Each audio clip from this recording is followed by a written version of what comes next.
The doorbell chimed just as I was sliding the lasagna into the oven. Perfect timing. Dylan had finally settled into his afternoon nap, and I'd planned to tackle the mountain of laundry waiting upstairs. I wiped my hands on my apron and headed for the door, expecting the usual package delivery. Instead, I found myself face to face with a woman who looked vaguely familiar. Tall, impeccably dressed in a cream blazer, her dark hair falling in perfect waves. The kind of woman who belongs on a magazine cover, not on my front porch on a Tuesday afternoon. Michelle Thompson? Her voice was steady, confident. I'm Sophie Grant. We need to talk about Ryan. My stomach dropped. I knew that name. I'd seen it pop up on Ryan's phone a few times, always dismissed with a quick, just a client when I'd asked. The way she said my husband's name, though.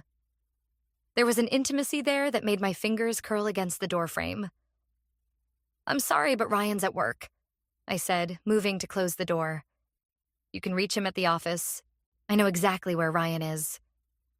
She pulled out her phone, tapped the screen a few times. He's at the Riverside Hotel, room 412, same as every Tuesday afternoon for the past 8 months. The world tilted sideways. I gripped the doorframe harder, my knuckles turning white. I think you should leave. Look. She held up her phone. The screen showed Ryan, my Ryan, kissing this woman in what looked like a restaurant. Another swipe. Them on a beach, his arm around her waist. Another, in bed, his face peaceful in sleep, the same expression I'd watched countless mornings. Stop. The word came out like a plea. I'm not here to hurt you, Sophie said, lowering her phone. I thought I was the only one until last week. Then I found out about you, about Dylan, about the mortgage payments he's been making on my condo while telling me he was separated. The smell of burning cheese suddenly filled the air. The lasagna. I turned mechanically toward the kitchen, Sophie following me inside uninvited. I pulled out the slightly blackened dish, set it on the counter. The mundane action felt surreal, like I was moving through water. Why are you here?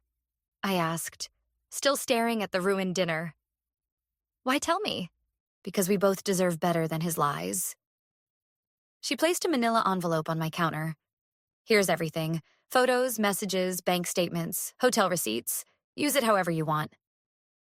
A cry from upstairs made us both freeze. Dylan, awake from his nap?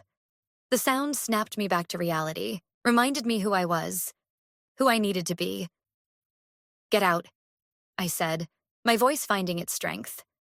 Now, Sophie nodded, almost sympathetic. One more thing. He's planning to leave you next month. Already has the papers drawn up. I thought you should know. She walked out, heels clicking against my hardwood floors. The front door closed with a soft click that echoed through my suddenly hollow home. Upstairs, Dylan called again. Mama, I looked at the envelope on my counter, then at my wedding photo hanging on the wall. Ryan's smile, the one I'd fallen in love with, now seemed more like a smirk. 8 years of marriage reduced to a manila envelope of betrayals. Dylan's cries grew more insistent. I touched my wedding ring, twisted it once, then pulled it off. It made a small, final sound as it hit the counter. Coming, baby. I called upstairs, my mind already racing with what needed to be done. Ryan would be home in 3 hours, expecting his perfect family, his perfect life. He had no idea what was waiting for him. I spent 3 hours memorizing every detail in that manila envelope, arranging the evidence of my shattered life on our bedroom floor while Dylan played with his blocks nearby. Each photo, each receipt, each loving message between my husband and his other life felt like another nail in a coffin I hadn't known I was lying in. When Ryan's key turned in the front door at exactly 6:30, I had everything back in the envelope, tucked safely in my mother's house across town. Dylan squealed, "Dada," from his playpen, and I watched Ryan scoop him up, plant kisses on his chubby cheeks, perform his role of devoted father perfectly. Something smells good, he said, walking into the kitchen where I stood at the counter, chopping vegetables with mechanical precision. New recipe? How was the Riverside Hotel? I kept chopping, not looking up. Room 412 meet your standards? The silence that followed was absolute. Even Dylan, still in Ryan's arms, seemed to sense the shift in the air. When I finally looked up, Ryan's face had that careful blank expression I'd seen him use with difficult clients. Michelle, what are you talking about? Don't. The knife came down harder than necessary, splitting a carrot in two. Sophie Grant was here today. Interesting woman. Great taste in blazers. Even better taste in evidence. Ryan set Dylan down, who immediately toddled off to his toys. Whatever she told you. 8 months. My voice cracked slightly. Every Tuesday afternoon. Did you think I wouldn't notice? Or did you just not care enough to hide it better? It's not what you think. He stepped closer, reaching for my hand. I pointed the knife at him and he froze. Baby, please, let me explain. Explain what? The condo you're paying for? The divorce papers you've already drawn up? Each word felt like glass in my throat. Or maybe explain how you've been playing house with her son while ours naps every afternoon? His face changed then, something darker replacing the careful mask. You went through my things? I laughed, the sound harsh and foreign. No, Ryan. Sophie did that for me. Turns out she didn't appreciate finding out about your wife and son any more than I appreciated learning about your girlfriend and her kid. This is exactly why He caught himself, but not before I saw it. That flash of blame in his eyes. Why you what? Why you decided to throw away 8 years of marriage? Why you've been lying to my face every single day? I set the knife down before the temptation to use it became too strong. Go ahead. Finish that sentence. Instead, he pulled out his phone, turning away slightly. I caught a glimpse of Sophie's name on the screen before he walked into the living room, speaking in low, urgent tones. I followed, fury building with each step. Are you seriously calling her right now? He held up a finger. The universal wait gesture he used to silence difficult clients. That's when something in me snapped. I grabbed his phone and hurled it against the wall. It shattered, pieces of screen scattering across our perfect hardwood floors. Dylan started crying from his playpen, but for once I didn't immediately run to comfort him. Jesus Christ, Michelle. Ryan stared at his broken phone, then at me like I was a stranger. Have you lost your mind? No, I said, eerily calm now. But I found something better. Clarity. I walked to Dylan's playpen, lifted him out, and headed for the stairs. We're staying at my mother's tonight. Don't bother calling. Oh, wait, you can't. Michelle, stop. We need to talk about this like adults. I turned on the stairs, Dylan's tear-stained face pressed against my neck. Adults? Like how you've been adulting with Sophie every Tuesday? Or how adult it was to plan your escape while playing Happy Family? I never meant, save it for your girlfriend. I continued up the stairs. Or better yet, save it for your lawyer, because that's who you'll be talking to from now on. His voice followed me up. You're being hysterical. This isn't you. You're right, I called back, throwing some of Dylan's things into a bag. The old me would have believed whatever lie you're about to tell. But that Michelle? She died today in room 412. Lily's office always smelled like leather and coffee, a combination that usually calmed me. Not today. I sat across from her desk, Dylan asleep in his stroller beside me while she scrolled through Ryan's financial records on her computer screen. This is worse than we thought, she said, turning the monitor toward me. He's been moving money around for months. Small amounts at first, then larger transfers starting about 6 months ago. I leaned forward, the numbers swimming before my eyes. How much? Nearly $200,000. Lily's voice hardened. All going to an account under Sophie Grant's name. The room tilted slightly. That was our safety net. Our future. Dylan's college fund. He told me the market was down, that our investments needed time to recover. The market's fine. Your husband's morality, however. Lily started typing rapidly. There's more. The condo he bought for her? It's in both their names. A knock at the door made us both jump. Mark Davis, Ryan's best friend, stepped in without waiting for an answer. The sight of him in his expensive suit, with that familiar apologetic smile made my stomach turn. "Michelle," he said, closing the door behind him. "Ryan's worried sick. He's been trying to reach you for days." "I'm in a private meeting with my lawyer," I said, gesturing to Lily. "You can tell Ryan he's not the bad guy here." Mark held up his hands. "Look, Sophie's been causing problems for months. Ryan was trying to handle it quietly, protect everyone involved." Lily stood up slowly. "Mark, as Michelle's legal counsel, I advise you to leave." "Did Ryan send you to spy on me?" The question came out sharp enough to make Dylan stir in his sleep. "Or did you volunteer?" Mark's expression shifted, something calculating replacing the concern. "You should know there are things about Sophie that would change how you see this situation." "Like what? That she has a son? That Ryan's been playing daddy to him while stealing from his own child's future?" I pulled out my phone, showed him the photo of Ryan with Sophie and her son at what looked like a school event. "Or maybe you mean how he's been building a whole second life while destroying this one. That money was to keep her quiet," Mark blurted. "She was threatening to go public, ruin his career. Ryan was protecting you." Lily's laugh was cold. "By buying her a condo and setting up joint accounts? That's an interesting definition of protection." "You don't understand." "No, you don't understand."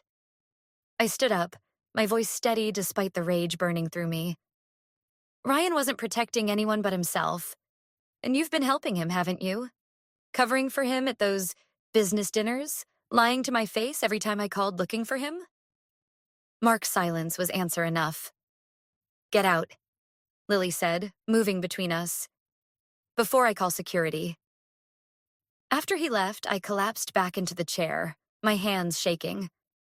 Ryan's already spinning his version of events. Let him. Lily returned to her computer. "Because while he's doing that, we're going to follow the money. Every transfer, every purchase, every lie he tried to hide." She paused, looking at me carefully. "But Michelle, once we start this, there's no going back. Ryan won't just lose his reputation. He could face serious legal consequences." I looked at Dylan, peaceful in his sleep, unaware that his world was crumbling. Then I thought of Tom, Sophie's son, another innocent caught in Ryan's web of lies. The fury that had been building since Sophie's visit crystallized into something colder, more focused. "Ryan's been playing both sides, thinking he's too smart to get caught," I said, turning back to Lily. "He used our money to build his perfect escape, convinced everyone to help keep his secrets. Now it's my turn. What are you thinking?" I pulled out the manila envelope Sophie had given me, along with a USB drive I'd found hidden in Ryan's office. "I'm thinking it's time to show him what it feels like when everything you've built comes crashing down." Lily smiled, a predatory gleam in her eye. "Then let's get to work." My mother found me in her guest bathroom at 3 a.m, scrubbing the already spotless tiles with violent determination. She didn't say anything, just sat on the edge of the tub and waited. The only sounds were Dylan's soft breathing through the baby monitor and the harsh scratch of the brush against ceramic. I keep thinking about all the times I cleaned our house while he was with her. I finally said, my knuckles white around the brush handle. Every surface I made perfect for him to come home to. "Michelle." Mom's voice was gentle, but I heard the steel underneath. "Put down the brush." I did, but my hands kept moving, searching for something to fix, to control. "Did you know Ryan called the school today? Tried to convince them to let him substitute teach your old literature class?" "What?" The steel in her voice became razor sharp. "He's trying to preserve his image, the caring husband, the devoted father, the pillar of the community." I laughed, the sound echoing harshly off the bathroom walls. "He even volunteered to coach Little League. That manipulative little—" A knock at the front door cut her off. We both froze, listening. It was followed by another knock, more insistent. "Stay here," Mom said, but I was already moving. Through the peephole, I saw Sophie, looking nothing like the polished woman who'd appeared on my doorstep days ago. Her mascara was smeared, her perfect hair disheveled. I opened the door. "It's 3 a.m. Ryan's engaged." The words tumbled out of her. "To neither of us. Her name's Amanda. They've been together for months. The world didn't tilt this time. It shattered. What? Sophie thrust her phone at me. On the screen was a private Instagram account showing Ryan at what looked like an intimate dinner. His arm was around a redhead I'd never seen before. The caption read, "Finally said yes to forever. Jiri's engaged. My forever." The post is from 2 hours ago, Sophie said. I only found it because her best friend follows my yoga studio's account. My mother appeared beside me, taking in Sophie's desperate state. Come inside before the neighbors start talking. In the kitchen, Sophie's hands shook as she pulled up more photos. Ryan and Amanda at Christmas. Ryan and Amanda on vacation. Ryan and Amanda looking at houses. He told me you were the obstacle, Sophie said, her voice breaking. That once the divorce was final, we could be together properly. But he told her I was just a client who got obsessed with him. And you... She looked at me. You don't even exist in her world. How long? The question felt like ground glass in my throat. The timestamps on these photos. Sophie scrolled through her phone. At least a year, before he even met me. My mother's hand found mine under the table, squeezing hard. You said she's looking at houses with him? Sophie nodded. In the same development where he bought my condo, using the same real estate company. Suddenly, everything clicked into place. The missing money, the elaborate lies, the careful compartmentalization of his various lives. It wasn't just about affairs or escape plans. He's been running a scam, I said, the realization hitting me like a physical blow. The development, the real estate company. He's been using his relationships to sell properties, hasn't he? Sophie's eyes widened. The investment opportunity he kept talking about. He said if I just put in a little more money. How much? Mom asked sharply. Everything I had. Sophie's voice was barely a whisper. My savings, my son's college fund, even a second mortgage on my parents' house. The baby monitor crackled with Dylan's soft whimpers. The sound crystallized everything. My rage, my pain, my purpose. We need to call Lily, I said, standing up. Right now. Why? Sophie asked. Because this isn't about affairs anymore. It's about fraud. I looked at the photos again, at Ryan's practice smile, the same one he'd used on all of us. And we're going to make sure he never does this to anyone else. The sun was rising by the time we finished making our plans, painting the kitchen in shades of gold that felt like a promise. Or maybe a warning. The restaurant buzzed with Friday night energy as I watched Ryan charm his way through another business dinner. He hadn't noticed me yet, sitting alone at the corner table, nursing a glass of wine I hadn't touched. His arm was around Amanda, the ring on her finger catching the light as she laughed at something he'd said. 3 other couples sat at their table. All potential buyers for the new development, according to Lily's investigation. All about to invest their life savings in Ryan's elaborate house of cards. My phone vibrated. Sophie. We're in position. Mark just arrived at the office. I checked my watch. Right on schedule. While Ryan played his role here, Lily and a forensic accountant were meeting Mark at the real estate office, armed with enough evidence to make him choose between loyalty to Ryan and saving his own skin. Ready? Another text, this time from Mom, who was watching Dylan. I typed back, yes. Standing up, I smoothed down my black dress, the one Ryan had always loved, and walked toward their table. Amanda saw me first, her smile faltering as she tried to place my face. Then Ryan looked up, and for the first time in our marriage, I saw real fear in his eyes. Ryan, darling, I said, loud enough to carry. Aren't you going to introduce me to your fiancé? The table went silent. Amanda's hand flew to her throat, touching the necklace I recognized from our 10th anniversary. Ryan, who is this? Nobody, he said quickly, standing. Michelle, let's talk outside. I'm his wife, I said, pulling out my phone. Well, current wife, though I suppose that makes me the nobody in this scenario. I turned to the other couples. I assume you're all here about investing in Riverside Heights? Ryan grabbed my arm. Stop this, now.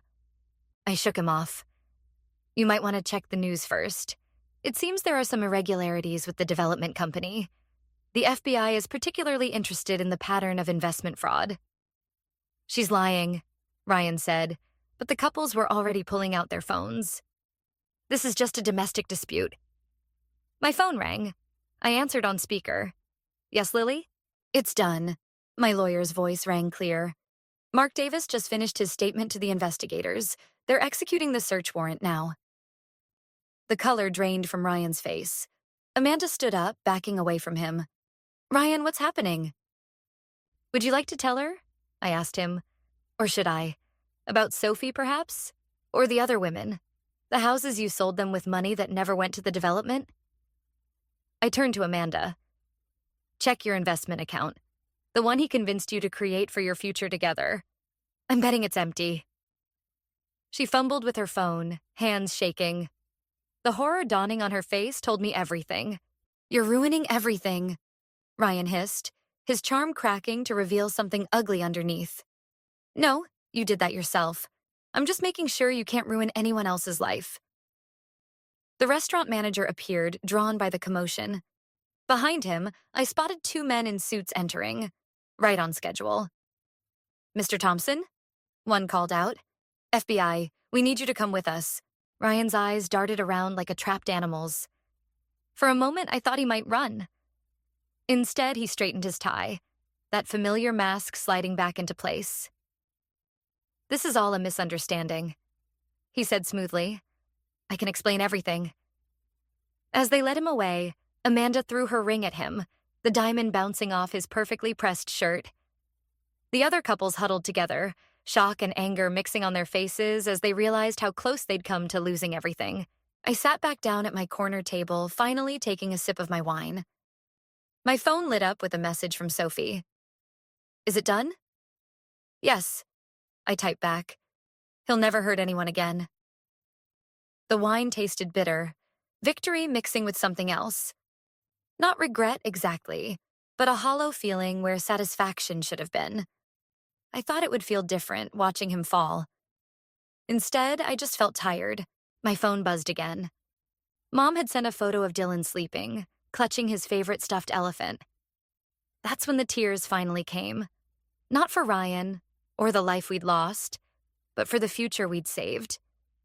The courthouse hallway felt endless as I walked toward the hearing room, my heels echoing against marble floors.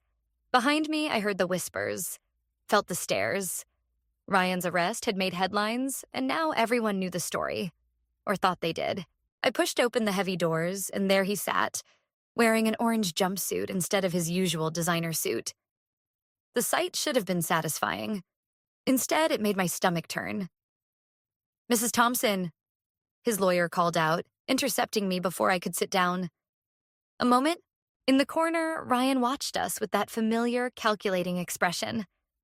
I'd seen that look before, when negotiating house prices, when convincing clients to invest, when promising Sophie and Amanda their perfect futures. We have a proposition, the lawyer said quietly, one that could benefit everyone. Everyone meaning Ryan, meaning Dylan. He paused, letting that sink in. My client is willing to sign over all his assets, make a full confession, if you agree to supervised visitation. The room tilted slightly. He's using our son as a bargaining chip? He's trying to make things right. A commotion at the door drew our attention. Sophie burst in, her face pale. Michelle, wait. There's something you need to know. The lawyer tried to intervene, but Sophie pushed past him. He's done it before. In Seattle, 5 years ago. Different names, different development, same scheme. Her voice cracked. A woman killed herself when she lost everything. Her daughter was Tom's age. The floor seemed to drop out from under me. I looked at Ryan, searching for any sign of remorse, any crack in his perfect mask. He just smiled. That same charming smile that had convinced me, convinced all of us, that he was something he never was. Your Honor, his lawyer started, but I cut him off.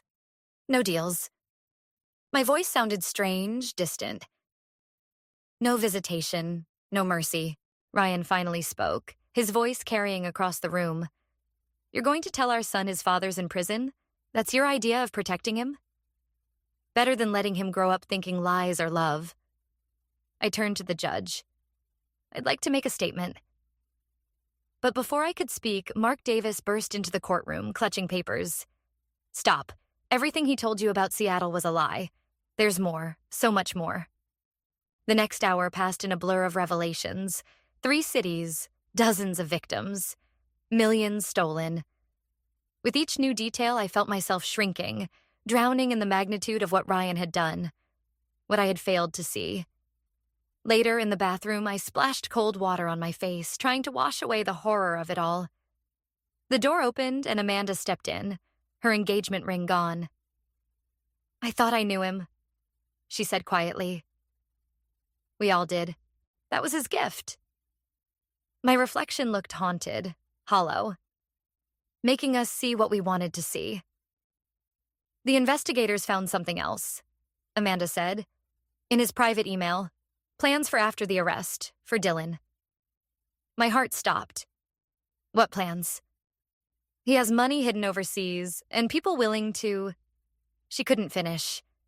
The world narrowed to a pinpoint. Ryan wasn't just trying to negotiate visitation. He was setting up an escape plan, with our son as leverage. I fumbled for my phone, called my mother. No answer. Called home. Nothing. Dylan's at daycare, Amanda said quickly, seeing my panic. I checked before coming here. He's safe. But for how long? The question echoed in my head as I ran from the courthouse, my carefully planned revenge crumbling around me. I'd thought exposing Ryan would end this. Instead, I'd just given him nothing left to lose. My phone buzzed. A text from an unknown number. You should have taken the deal. In that moment, standing in the courthouse parking lot with my world collapsing again, I realized the true cost of revenge. It wasn't just about exposing lies or seeking justice anymore. It was about protecting what mattered most, and I just made that infinitely harder. The game wasn't over. It was just beginning. And this time, the stakes were higher than I'd ever imagined. The safe house felt like a cage, even with the FBI agents posted outside. Dylan slept in the next room while I paced, watching shadows move across unfamiliar walls. 3 days since Ryan's threat. 3 days of protective custody, waiting for the other shoe to drop. My phone buzzed. A text from an encrypted number Lily had set up. Movement on the offshore accounts. Large withdrawal in Singapore. Another buzz. Security breach at the courthouse. Ryan's gone. The bedroom door creaked. I spun around, heart racing, but it was just Sophie, her face ghost white in the darkness. They found Mark, she whispered, in his car. He's alive, but... A crash from Dylan's room cut her off. Before I could move, the window exploded inward and 2 figures in black burst through. I lunged for Dylan's room, but strong arms caught me from behind. Hello, Michelle? Ryan's voice, smooth as ever. Miss me? The overhead lights flickered on. Ryan stood in the doorway wearing a guard's uniform, his perfect mask finally cracked around the edges. 2 men held Sophie against the wall. Through the broken window, I saw the FBI agents slumped on the ground. Dylan stays asleep, Ryan said quietly. Or this gets messy. How did you...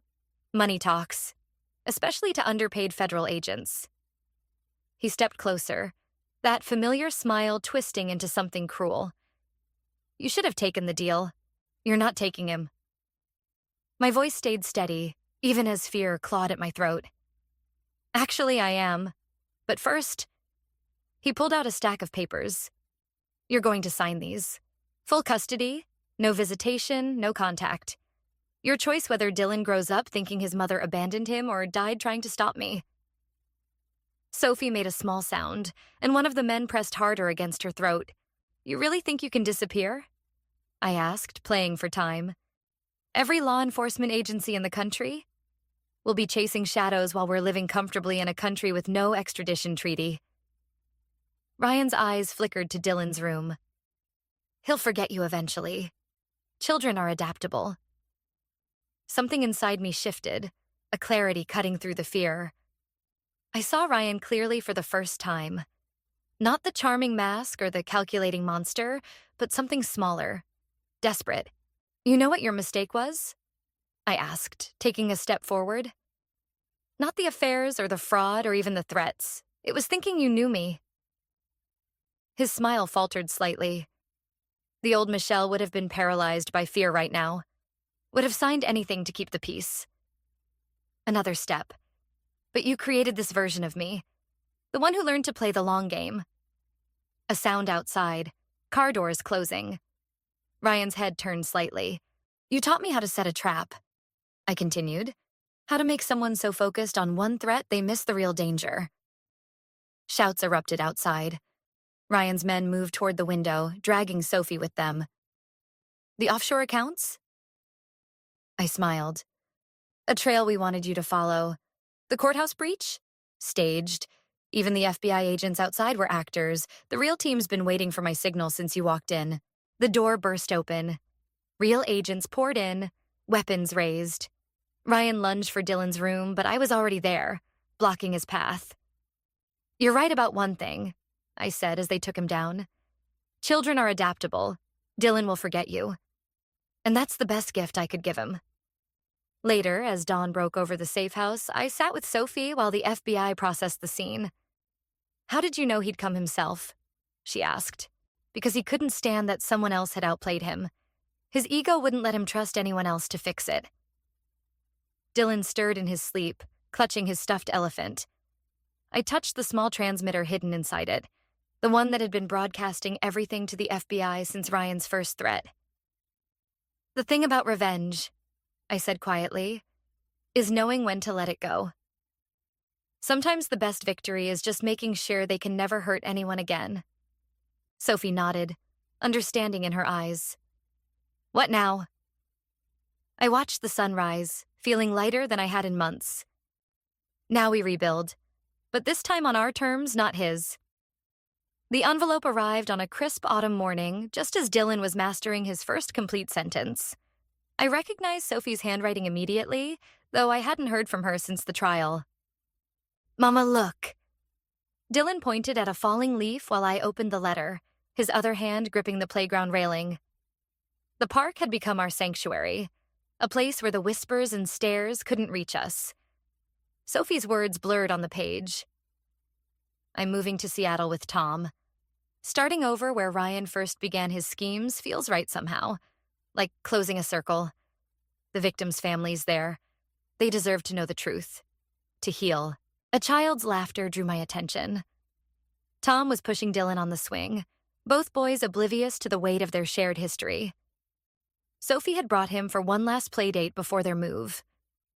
They'll forget, Sophie said, appearing beside me. That's what everyone keeps telling me, that Tom will forget Ryan, the promises, the pain. But we won't, I replied, watching our sons play. No. She handed me a newspaper clipping, Ryan's sentencing. 20 years, no possibility of early release. I heard he tried to charm the judge at the end. Some speech about redemption. Old habits. I folded the clipping without reading it. Did it work? The judge called him a predator in a prince's clothing. Sophie smiled slightly. Your testimony sealed it. The way you described his methods, his manipulation, it helped the other victims come forward. Dylan ran over, leaves stuck in his curls. Mama, swing. As I pushed him higher, I thought about Ryan's last words to me in court. You'll never truly be free of me. He'd meant it as a threat, but watching Dylan laugh, fearless and pure, I realized Ryan had given me something he never intended. Strength I never knew I had. The support group is helping, Sophie said when I returned. The other families, they understand. No judgment. Just healing. Is that why you're really going to Seattle? She nodded. They need someone who understands both sides, victim and accomplice. Her voice caught. I have to make it right.